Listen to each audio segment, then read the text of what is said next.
Welcome to my sacred space. Today I'm going to be talking about cellular acceleration. Emotions are comprised of individual light frequencies that are interacting not only with each other but with you. With cellular acceleration, the emotional body is increased, its output, its adrenaline, its communication not only with itself, but other emotional frequencies and vibrations. And so the tools that are being offered here for you today is not how to cancel an emotion out or to resist it, because what we resist persists, but instead for you to call upon the vibrational energy, blueprint, equation, soul signature of the emotion you desire to feel and integrate that into what you're feeling. I'm going to share with you how I first was able to see, hear, and feel spirit. How spirit taught me literally through the classroom of life and in this world how to understand, communicate, and translate the energies of humanity and all form. When I was about 5 or 6 years old, my spirit guides, after I was able to see them and hear them, I was able to see light and energy and sacred geometry and form, beings passed over on the other side. I was able to see the auras of plant life, of animal life, of human life, and even of solid form, which is not solid at all. It has energy running through it in a mass to create the illusion, but that's for a later vlog. So once I was able to recognize that, my spirit guides, to be exact, 3 of them, would, let's say I was playing in the bedroom, would call upon me telepathically, intuitively, and say, go into the living room. So I would get up and go into the living room, and spirit would say, look at the person who's in the living room, look at their aura. And so I would look at their aura, and I'm translating the words that I know of today. So I would look at the aura, and then spirit would say, look at the sacred geometry, where it's placed, the colors, how they're moving, how they're relating to each other, where they are in relationship to the human being, in front of the heart space, in front of another organ, etc. And they explained to me in detail what those aspects meant, where in the aura there was movement, sound vibration, a response, and interaction meant something.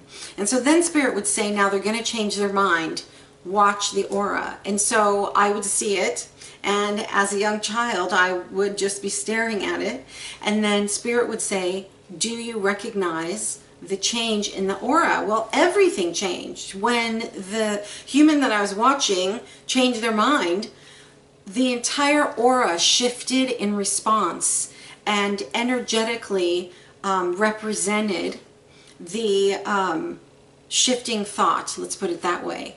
Now, we all go through so many thoughts in a given moment, let alone an entire day. And so I had plenty to learn from.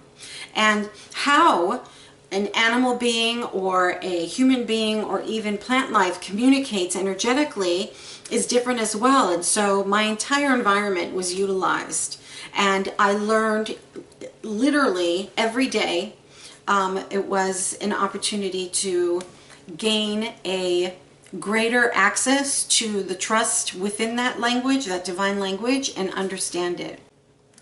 Growing up, I was in a very volatile environment, and on many levels, what I recognized through my relationship with spirit and guidance was that often what a human would say, what was coming out of their mouth, completely misaligned with what their truth was saying, with what their aura was saying, with what their soul vibration and the blueprint was representing. And so, let alone what was happening on a relationship level with the human beings around me, there was a strong lack of trust building.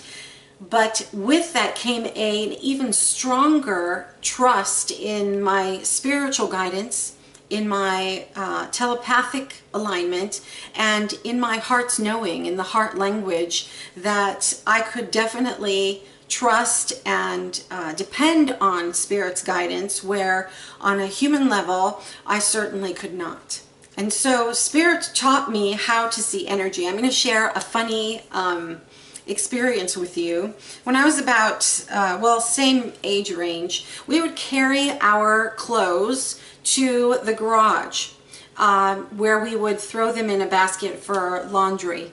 And being young age, I would pile as much as I could in my arms, and I would walk from the bedroom down the hall, through the living room, through the kitchen, to the door that led to the garage. And so you could find the pattern of socks and all different forms of clothes that were falling out of my arms. So basically, I left a path where you could find me.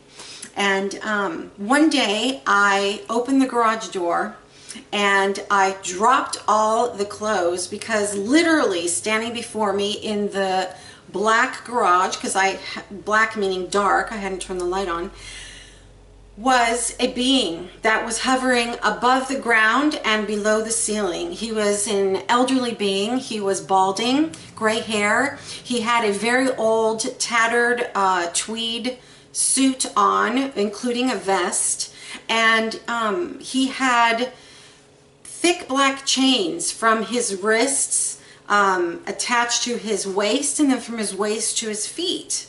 And when I visually saw him, it startled me, because I wasn't expecting anyone to be in the garage, let alone that being.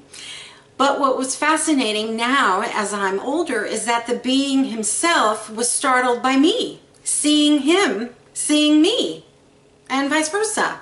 So we both screamed at the same time. I screamed, he screamed, and when he screamed, I'll never forget the sound of the chains, the sound they made.